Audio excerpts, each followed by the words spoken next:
Robin Carolan.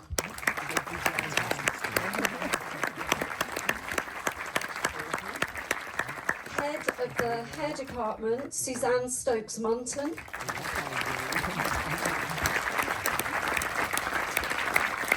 Prosthetic and makeup effects designer, David White.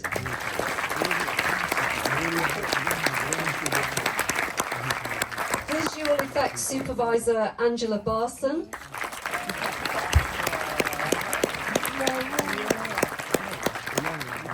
And from the cast, Aaron Taylor-Johnson.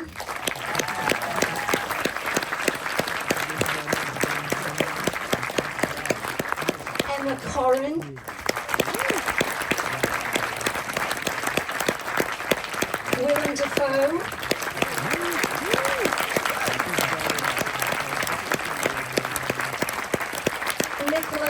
Hoult.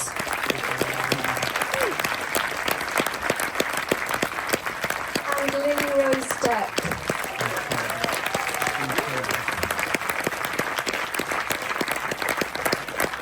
And finally, please welcome director, writer and producer Robert Eggers.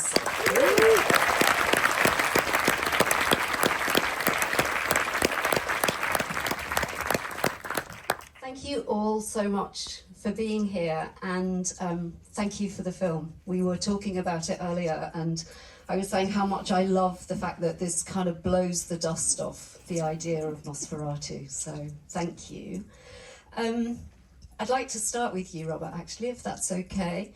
And I know this is a long cherished project, but I'd be fascinated to hear when you first saw Murnau's Nosferatu and what it was in that film that really resonated with you. Yeah, I saw it when I was 9, and it was, you know, on a VHS that was made from a poor 60mm print, and there was a kind of magic to it. Obviously, you know, Max Schreck's performance is so magnetic, and and on that VHS, you know, he seemed real. You couldn't see the grease paint and the line from the bald cap the way you can in the restored versions. So the whole thing had this kind of feeling of realism and an uncanny atmosphere and a transportive atmosphere. And then it's also, you know, that Murnau and his team made something that was a simple fairy tale, much simpler than Dracula, and also their sensitivity to have Ellen emerge as the protagonist by the end of the film, which is something that, you know, I took much further in my version. So what was it that made you feel that this was an important story to retell now? I never think of it like that. I just become passionate about something and want to explore it further, and I don't make a film with a message, and I don't make a film for now. I just want to get into the mindset of the period and explore that. But I think you know, I don't live in a vacuum, so things are going to emerge, and also because this, you know, this is fairy tales and folk tales and myths have a universal quality about them that make it so that they will work in any time. And you know, I spoke to a bazillion journalists today, and many of them had like very lucid interpretations about what the film was about, and many of them were like entirely different, and they were all valid, and that is very gratifying, you know, because you want to see, you know, this needs to be a mirror to today, even though you know, it is set in the past. Because I think when you do period films and you try to adapt them to modern sensibilities, you end up kind of playing one note, you know, instead of having something that people can make their own. I know this is a project that's been with you a long time, and you've approached Nosferatu in a range of different ways. So I'm not sure if this is even a meaningful question, but how much were you thinking about making this sort of your interpretation, or was that not even a kind of conscious part of the process? It's just something much more organic than that. Yeah, I mean, I think the Nosferatu versus Dracula, because there are much more question marks in the movements of the story of Nosferatu, there's so much more room to amplify like what I've learned about folk vampires and occult and hysteria and 19th century medical practice. So there's room for it to be my own. But I think one of the things that is the most pleasurable about this film for me is that I came to it with the same kind of vitality as a first feature, because your first feature is the movie you've been thinking about, and everything you've been thinking about movies you put into it. And this had that, because I started with when I was 9. If you do a Google, you can easily see that I directed this as a play when I was 17 years old, and then it took 10 years to get this movie that we all saw and all made together on its feet. And I'm so proud to have finally done it with this amazing group of collaborators. Thank you. So let's move on and talk about some of the collaborations. And Lily-Rose, I'd like to come to you. One of the things I love in the film is how central Ellen is to the whole sort of telling of the story. And Ellen's fascinating in being both of this world and not quite of this world. Could you talk a little about perhaps some of the early preparation that you did with Robert to prepare for playing Ellen? Yeah, absolutely. I mean, I think, Robert obviously made a deliberate choice in telling this story through Ellen's perspective, and I think it's, something that contributes to it being the kind of singular vision that it is, and tale that it is, and something that's so beautiful about that is the symbolism of giving, in that way, giving a voice to this woman that at the time wouldn't have had one. And like we were talking about earlier, there was, not a ton of room for women at this time to be like anything other than a good wife and a good mother and just well behaved, basically, and certainly not a lot of room for any kind of mental struggles or anything that was hard to understand. And I think something that came up a lot today when we were talking about it is that, not only combating the evil or darkness that you encounter in the world, but also within yourself, and how much of that you're willing to accept, even if others aren't willing to accept it, and even if seems to be no room for it in your environment, and even with the people closest to you. And so I think that, internal idea was a big one for her, and the symbolism of, this great guy, this kind, guy, and then this horrifying monster, I think can symbolize so much in terms of what we should have, what we feel we should have, and then what we really want. I mean, to put it in simple terms, it's an internal battle that I think is so ahead of its time for the time period that we're existing in, and also still so relevant today. Thank you. Shall we come to the kind guy? So Thomas is a really sort of solid, straightforward character when we meet him, but my goodness, he goes through some fairly intense experiences. Could you talk about your initial response on reading the script, but also how you prepared to play Thomas? Yeah, there's a pureness to him and a naivety, and he's misguided in his intentions. I think that's one of the things that pushes Ellen away in many ways, is he's not able to hear and understand what she's expressing and what she's going through. So then, him thinking that getting a bigger house and more money and being able to repay his debts and all these things will kind of ease their way of life and make him feel good about who he is as well at the same time, sets him off on this path, which obviously doesn't go that well. And he encounters true evil and realizes that exists. And I think it's something he's been kind of blissfully unaware of, because he is a pure-natured good person. And so then it's, his whole world crumbling around him and losing everything, essentially. Thank you.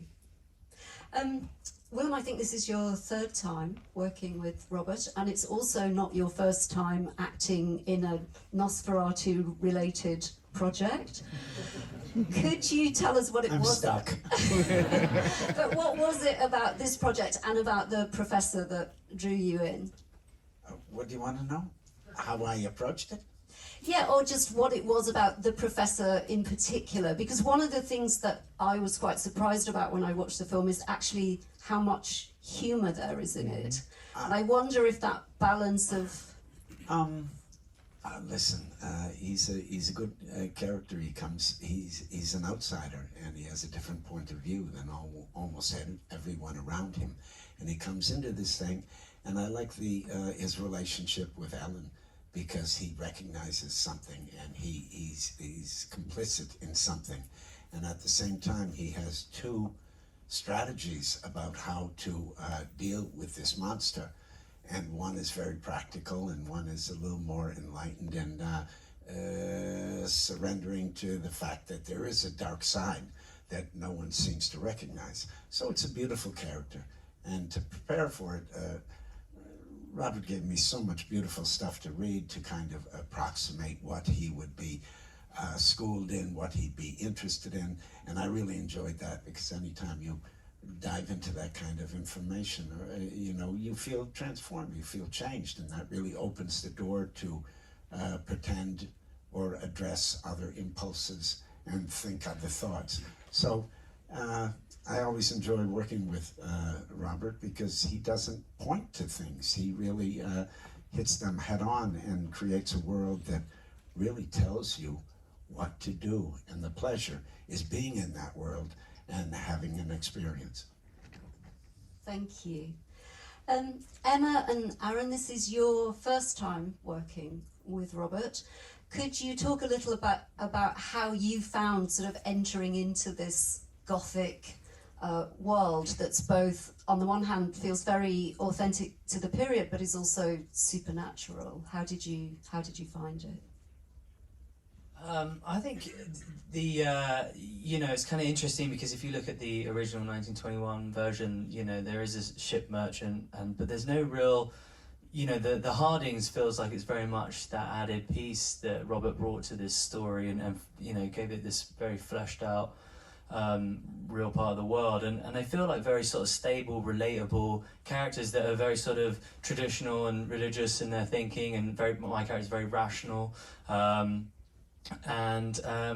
But they're very loving. There's this beautiful, loving family that want to hold on to one another and protect one another. And I think it kind of just there's just very empathetic kind of family that have taken in Ellen's character, and so it just felt like it was a very ground for me. I felt like I'm a father. I've got 2 kids, 2 daughters, and similarly, we have 2 daughters in this, and it felt like living through the pandemic and having to sort of be in very sort of lockdown and hold on whilst this sort of fear was coming through through cities and everything. It felt very sort of similar to that, so I felt very attached to the groundedness of that.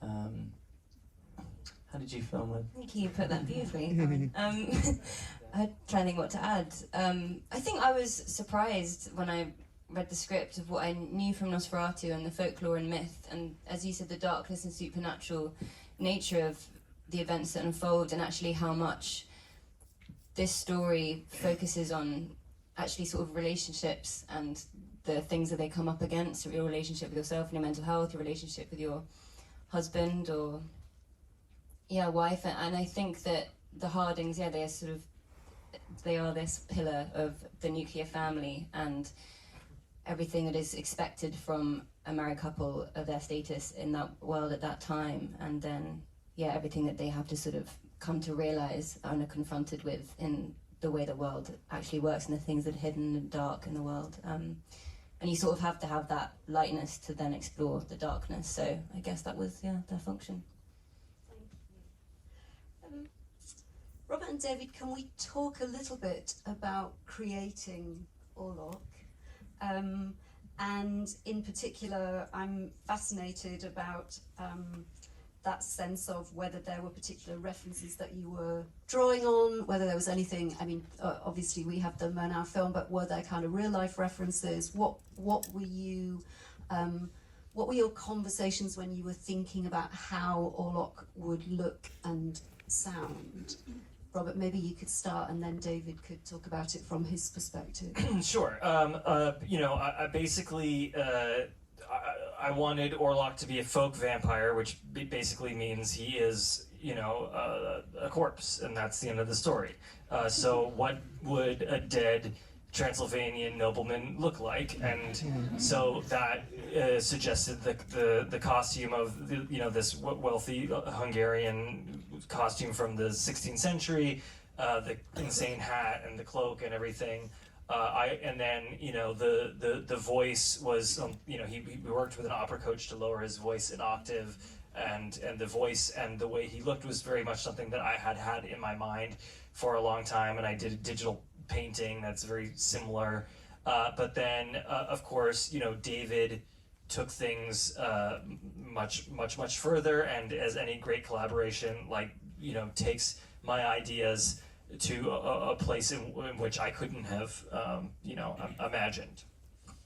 David, what were the challenges for you? Well, I mean, yeah, it was a real challenge because we had, I mean, the thing for me was to not use the normal things that you would expect to see, like wrinkles, a lot of wrinkles and eye bags and, you know, eye hoods and things.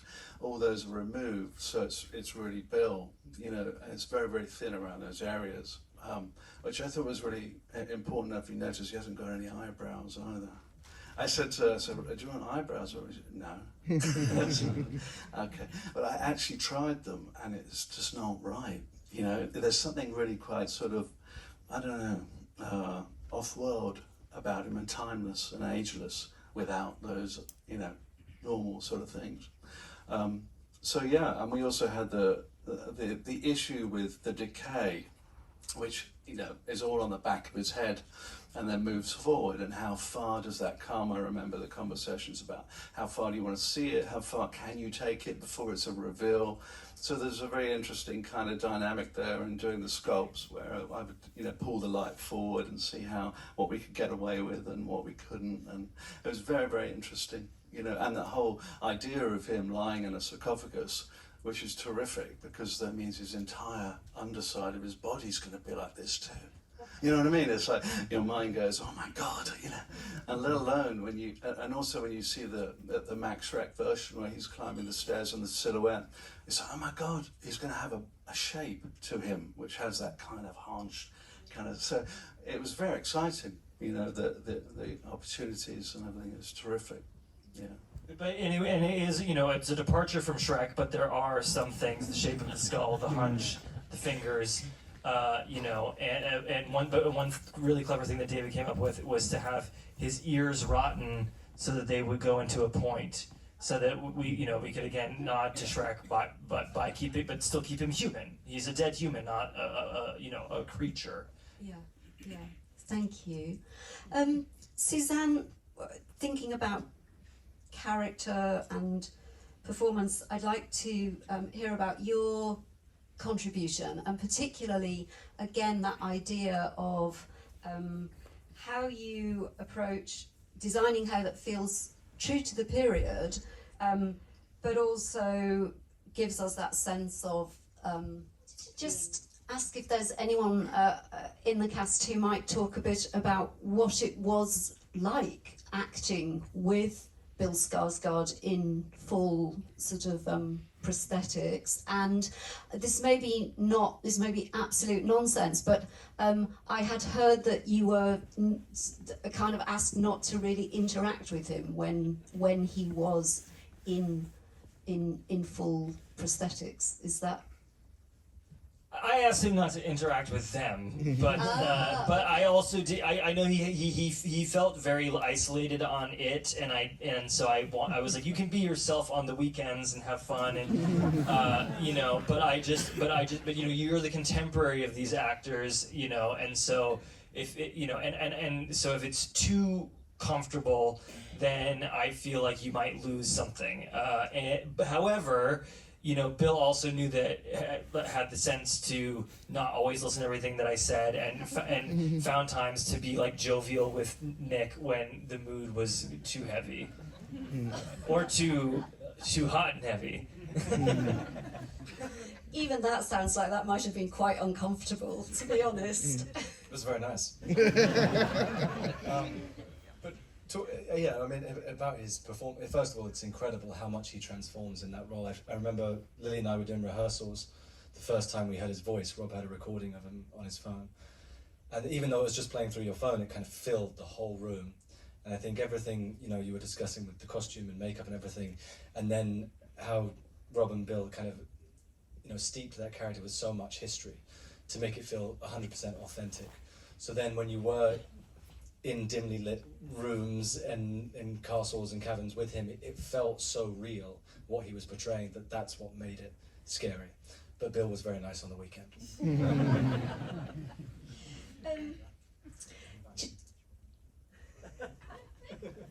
I mean, I will say I was like, when I first saw, you know, the voice, I completely agree with Nick. It was like, you know, so impressive and unsettling and shocking kind of. And then when I saw, you know, I had seen kind of like drawings and like, you know, ideas of what his kind of full form was going to look like. And then I remember we did like a camera test that he was probably like 95% kind of thing there.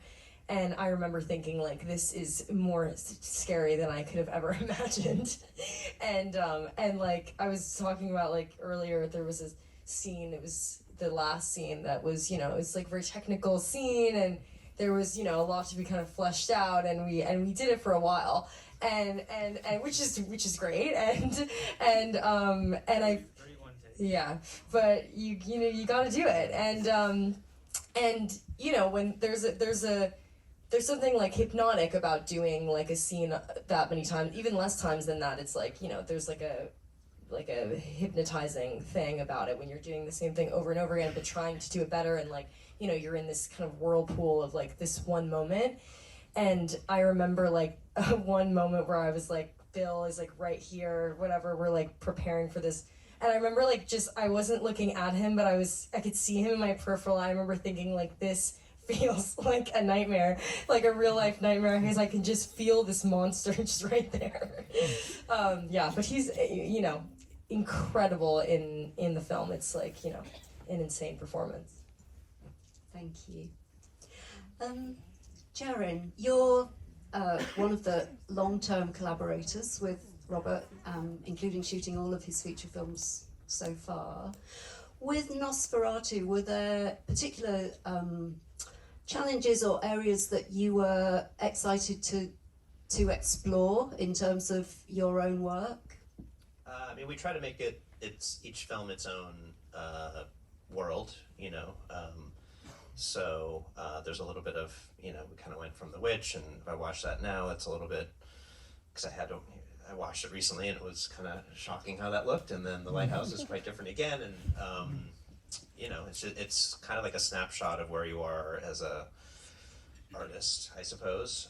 So I think it's a balance of, you know, what does the film call for, but inevitably it's like where you are at that time, you know. So there's probably a little bit of Northern residue in it, you know, but it's still its own film, you know, because that's just the trajectory, you know. So it's hard. And Northern backlash as well. Is it? Like what part? Well, yeah, maybe. But it's like the next movie, it's like, you know, it's like, what is that, and how do we go in a totally different direction? You know, it's also a culmination. Each film, you're also at the same time making these different worlds, trying to, I don't know, you're just building off of experience inevitably. So I feel like a lot of this is a culmination of a lot of things that we've been working on for a long time. And I'm personally very satisfied, you know, so it kind of checked a lot of boxes for me personally, and then I'm ready for a new chapter, you know. I'm interested in how you balance the sort of expressionism, if you like, in the film, and this may be pure projection on my part, because I felt that the visual language was more kind of expressionist when Orlok was near. I think it just has to do with shadows. Like if I'm gonna be like, I mean, I think actually the Murnau film is not very expressionist for an expressionist film, minus the shadows. And even though this wasn't what struck me as a kid, it's interesting to me, like in retrospect, that Murnau actually had the same kind of approach that I do with my films, with this film, where he was trying to be historically accurate, and he and Albin Grau were referencing Johann Christian Dahl and Caspar David Friedrich, and doing the kind of minutia with Biedermeier set dressing, and because they didn't have a budget, they were going to locations for the exteriors, so it actually is very grounded for a film that to come out of the expressionist movement. And we were thinking about Gothic romanticism more than expressionism, I think.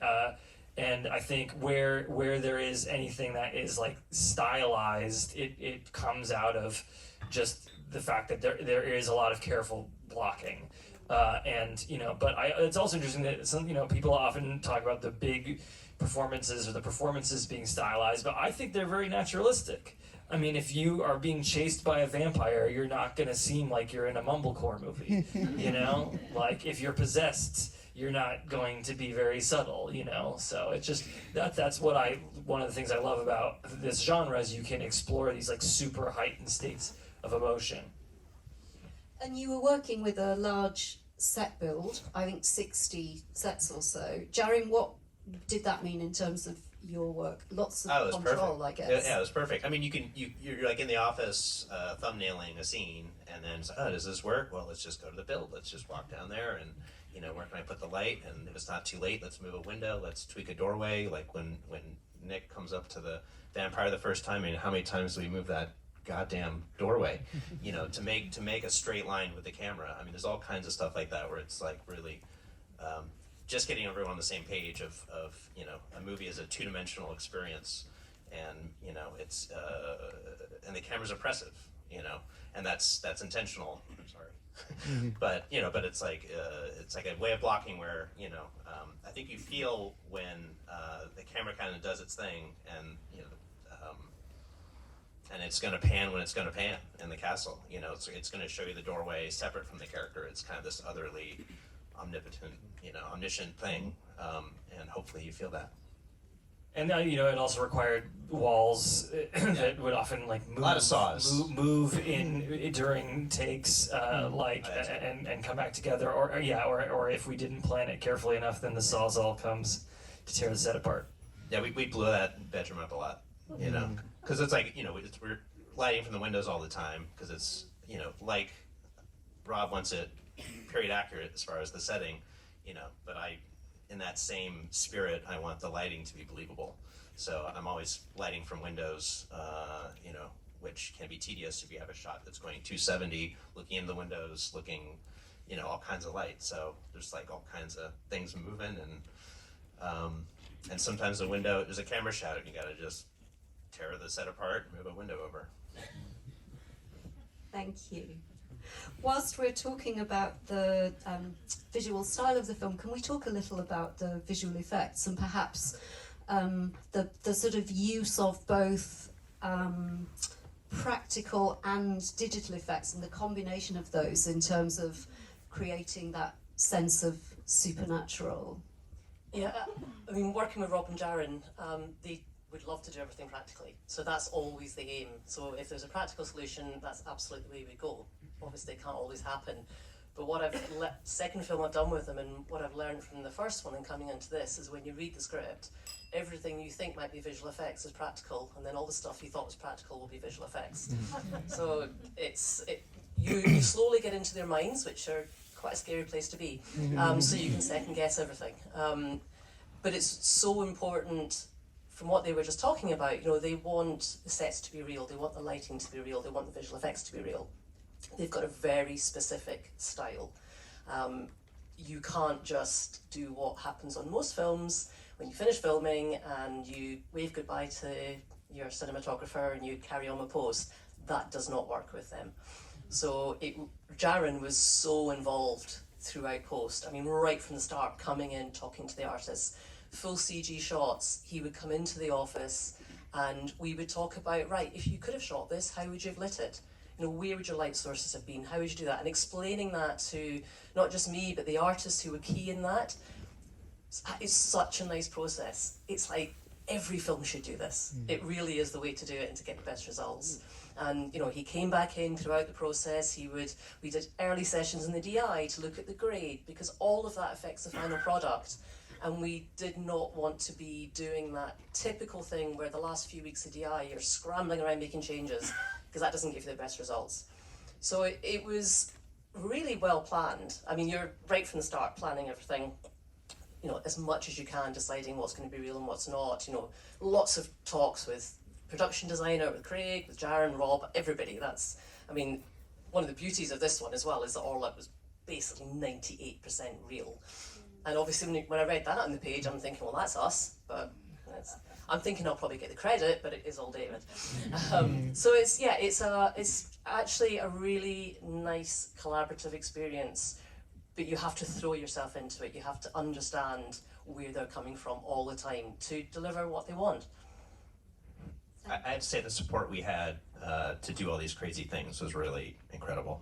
It really was.